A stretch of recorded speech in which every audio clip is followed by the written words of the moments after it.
पिछले 2 दिन मैं आपके साथ दिल्ली की अलग अलग सड़कों का इंस्पेक्शन करने गया। इन सड़कों का काफ़ी बुरा हाल है। मार्च महीने में जब मुझे गिरफ्तार किया गया था तब दिल्ली की सड़कें ठीक थीं। अभी कुछ दिन पहले मुझे इनका एक बड़ा नेता मिला। मैंने उससे पूछा कि मुझे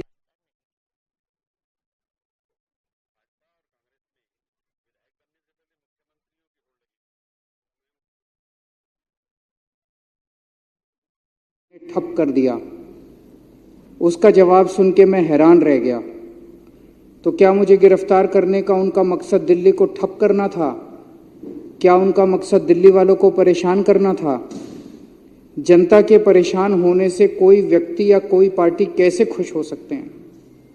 जाहिर है कि इनका मकसद था दिल्ली के काम रोक के आम आदमी पार्टी की सरकार को बदनाम करना, ताकि ये लोग दिल्ली के चुनाव जीत जाएं। कोई पार्टी वोट लेने की खातिर और चुनाव जीतने की खातिर इतना कैसे गिर सकती है कि 2 करोड़ लोगों की ज़िंदगी बेहाल कर दे? हम लोग ऐसे नहीं हैं।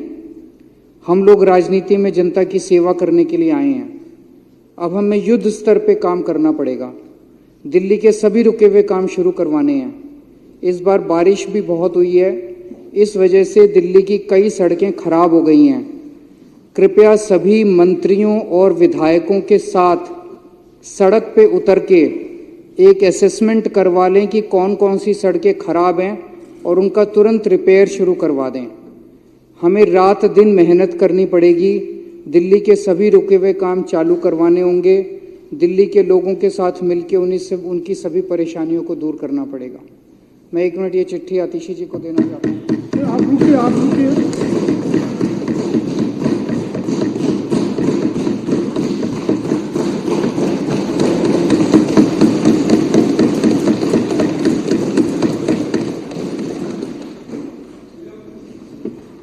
मेरा सभी विधायकों से भी निवेदन है कि खासकर आम आदमी पार्टी के विधायकों से कि इन लोगों ने हमारे काफ़ी समय खराब कर दिया पिछला। पहले मनीष जी को गिरफ्तार करके, फिर मुझे गिरफ्तार करके, और उसके पहले कोरोना हो गया था, उसमें काफ़ी टाइम चला गया था। अब अपने को रात दिन मेहनत करनी पड़ेगी, बहुत मेहनत करनी पड़ेगी। हम सब लोग जनता की सेवा करने के लिए राजनीति के अंदर आए हैं। तो आने वाले कुछ दिनों के अंदर हमें ये सबकी ड्यूटी लगाई जाएगी। सबको रात को या सुबह अर्ली मॉर्निंग निकल के सड़कों का मुआयना करना पड़ेगा।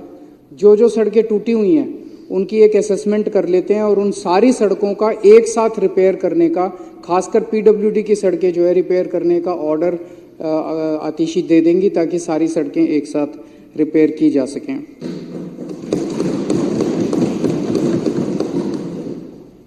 अब उस मुद्दे पे आते हैं जिस पे चर्चा चल रही है, ईडी और सीबीआई के।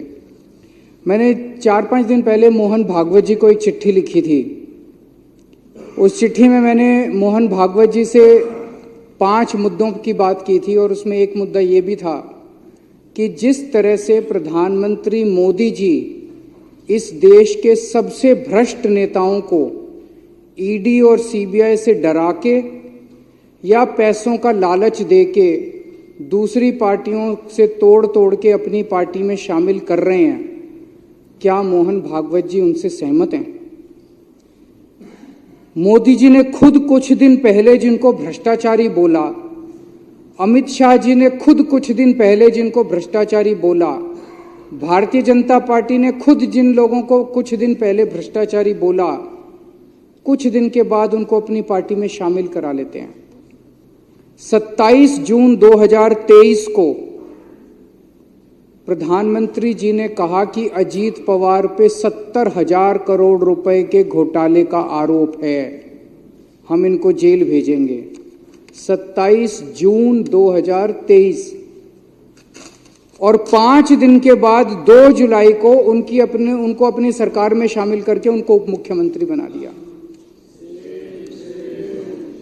मैं इनसे पूछना चाहता हूं,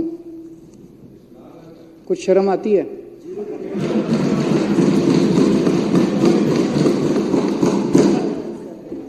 चलो हम तो सारे के सारे खराब हैं, पर आपका प्रधानमंत्री 27 जून को जिस आदमी पे 70,000 करोड़ रुपए के भ्रष्टाचार का आरोप लगाता है, और 5 दिन के बाद 2 जुलाई को उसको अपना उप मुख्यमंत्री बना लेता है। क्या मुंह दिखाते हो यार, जब अपनी गली में अपने घर जाते हो आप लोग? पूरी दुनिया को क्या मुंह दिखाओगे कि ऐसी पार्टी में आप लोग हो? 22 जुलाई 2015 को भारतीय जनता पार्टी एक वो निकालती है असम के अंदर, उसमें कहती है कि हेमंत बिश्व शर्मा बहुत बड़ा भ्रष्टाचारी है। 22 जुलाई 2015 को, और 1 महीने के बाद 23 अगस्त 2015 को उसको अपनी पार्टी में शामिल कर लेते हैं। ऐसे 25 नगीने हैं मोदी जी के, हीरे हैं जो चुन चुन के मोदी जी ने दूसरी पार्टियों से इकट्ठे किए हैं। ये मोदी जी के बहुत करीब हैं, चुन चुन के वो दूसरी पार्टियों से लेके आए। उनके ऊपर जितना कचरा था, गंद था, सारा साफ किया मोदी जी ने, सारे केस उनके धोए।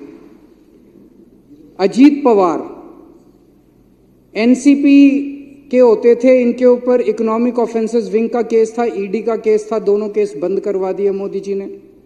प्रफुल्ल पटेल एनसीपी के नेता थे, सीबीआई का केस था, ईडी का केस था, दोनों केस बंद करवा दिए मोदी जी ने, अपनी पार्टी में शामिल कर लिया प्रधानमंत्री जी ने।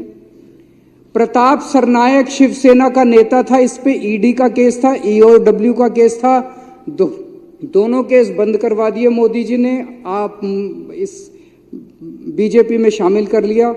हेमंत बिश्व शर्मा कांग्रेस का नेता था, सीबीआई का केस था, ठंडे बस्ते में डाल दिया, इसको अपनी पार्टी में शामिल कर लिया। हसन मुशर्रफ एनसीपी का नेता था, ईडी का केस था, ठंडे बस्ते में डाल दिया, मोदी जी ने इसको अपनी पार्टी में शामिल कर लिया। भावना गवाली शिवसेना की नेता थी, ईडी का केस था इस पे। यामिनी और यशवंत यादव शिवसेना के नेता थे, ईडी का केस था, इनका केस ठंडे बस्ते में डाल दिया। सीएम रमेश, रविंदर सिंह, संजय सेठ, शुभेंदु अधिकारी, के गीता, शोभन चैटर्जी, छगन भुजबल, कृपा शंकर सिंह, दिगंबर कामत, अशोक चौहान, नवीन जिंदल, तपस रे, अर्चना पाटिल, गीता कोड़े, बाबा सिद्दीकी, ज्योति मिंडा, सुजाना चौधरी, ये इनकी ईमानदारी है।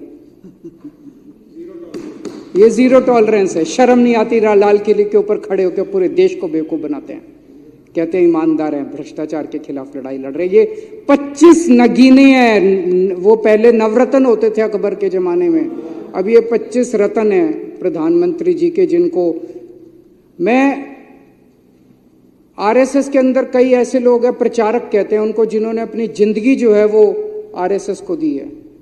वो जब घर घर जाते होंगे, क्या कह के वो जनता का सामना करते होंगे कि जिस आदमी को प्रधानमंत्री ने 2 दिन पहले कहा कि 70,000 करोड़ का घोटाला हो गया, सारे बीजेपी वाले आरएसएस वालों ने व्हाट्सएप ग्रुप पे उसको भेजा लोगों को कि 70,000 करोड़ का घोटाला। आज प्रधानमंत्री ने 5 दिन बाद उसको अपने यहाँ शामिल करके उसको उप मुख्यमंत्री बना दिया। क्या शक्ल दिखाते हैं ये लोग।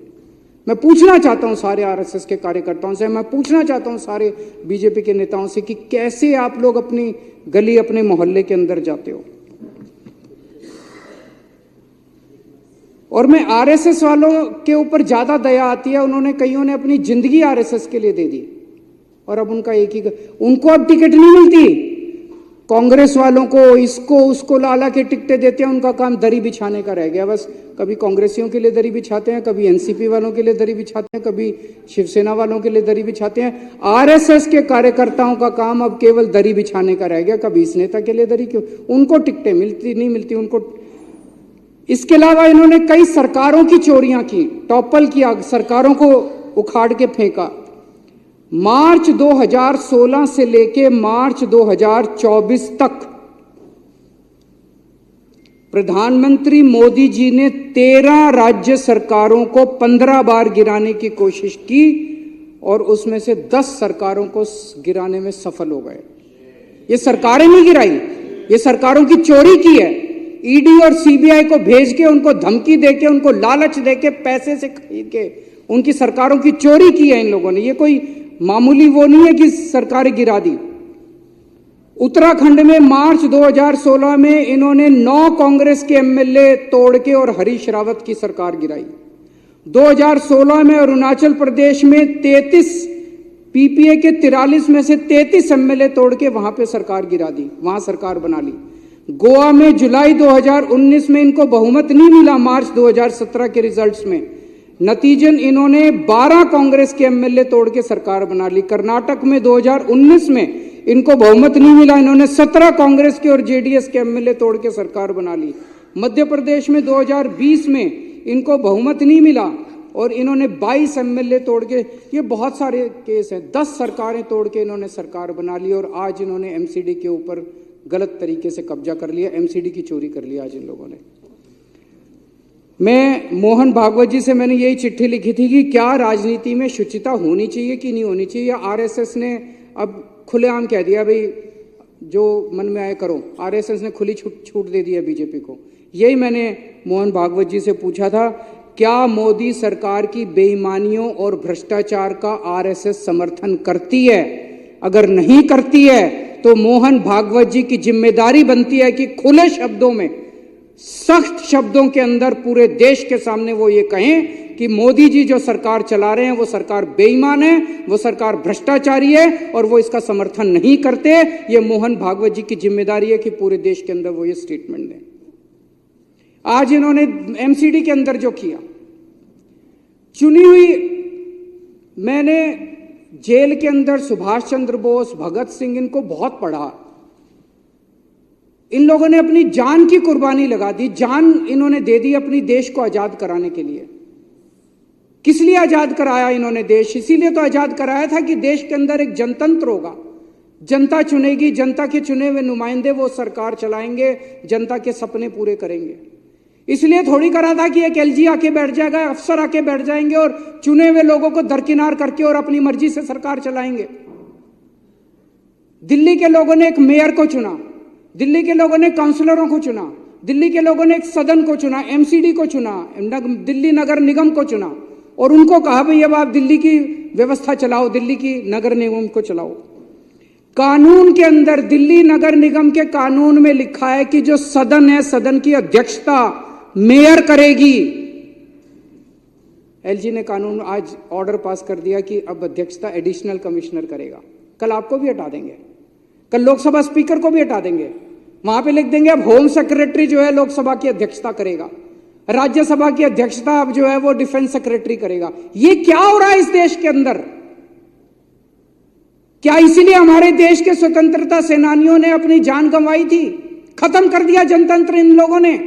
एलजी दिल्ली चलाएगा और एडिशनल कमिश्नर जो है वो नगर निगम की अध्यक्षता, कानून के अंदर लिखा है कि मेयर अध्यक्षता करेगा, कानून के अंदर लिखा है कि मेयर ही कॉम्पिटेंट है नगर निगम की, कॉरपोरेशन की, सदन की मीटिंग बुलाने के लिए। कब मीटिंग बुलाई जाएगी, किस दिन बुलाई जाएगी, कितने बजे बुलाई जाएगी, ये मेयर तय करेगा। जैसे आप तय करते हैं, अध्यक्ष तय करता है कि मीटिंग किस दिन होगी, एडजर्न होगी, नहीं होगी, किस दिन होगी, ये मेयर तय करता है। एलजी ने कर दिया, कमिश्नर ने कर दिया। उसमें लिखा हुआ है कि 72 घंटे का नोटिस दिया जाएगा। कोई नोटिस, कल रात को 10 बजे नोटिस निकाल दिया कि आज 1 बजे, उसमें कोई कानून के अंदर उनको पावर ही नहीं है, ना कमिश्नर को पावर है, ना एलजी को पावर है, तो गुंडागर्दी मचा रखी है।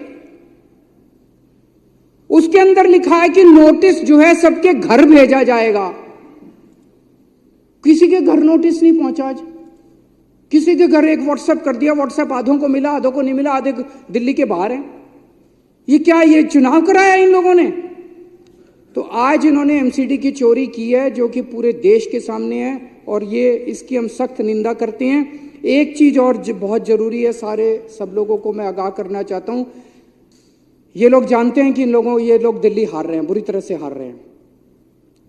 अब जो मेरे को पता चला है, इन्हीं के नेताओं ने मेरे को बताया, इनके नेताओं ने मुझे बताया कि बहुत बड़े स्तर पे आम आदमी पार्टी के वोट काटने का और फर्जी वोट डलवाने का काम इन लोगों ने शुरू कर दिया है।